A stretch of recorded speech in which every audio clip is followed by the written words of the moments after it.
Gareth, today we're going to talk about no. And what I mean by that is what happens when you're in front of a customer and you get a rejection to your ideas, or you get an objection, shall we say, to your ideas. And my experience is very often that's a high stress point for the person that's in the selling seat.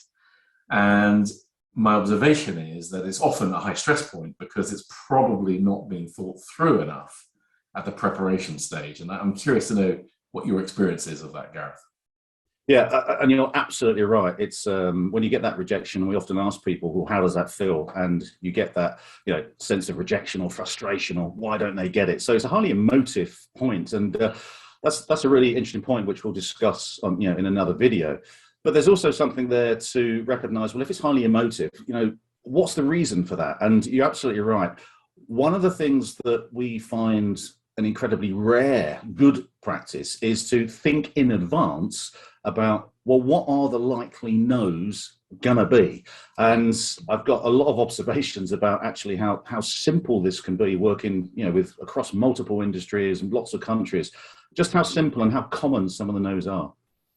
And in your experience, Gareth, if you do that effectively, what impact does it have on you as a seller in that customer meeting when those inevitable no's surface?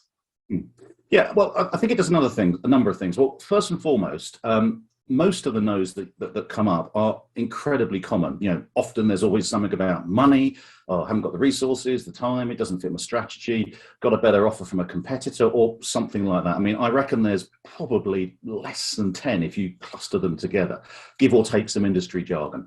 Now, I've stress tested that with lots of clients, and I haven't been surprised yet by anything that's not fitted within those parameters. So I think the key point here is you can identify them, and therefore that does a lot of things for you. One, you can start to plan for those, and we'll talk in other videos about how you can do that. But I think the other thing about it is it should therefore be no surprise when some of those no's come up, even if you're not successful planning and doing something about it.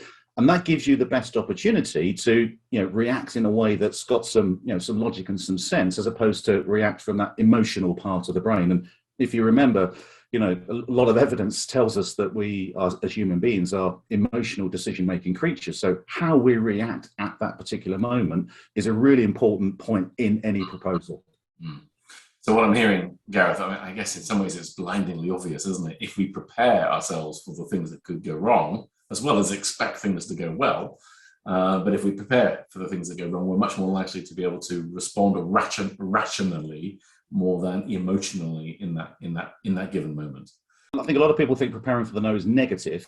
I'd argue exactly the opposite. It's exactly what you said. I think if you reframe it and think, well, if I plan for it and prepare for it, that's an incredibly positive thing, because it gives you the best chance of actually being able to deal with it in a way that is good for both parties.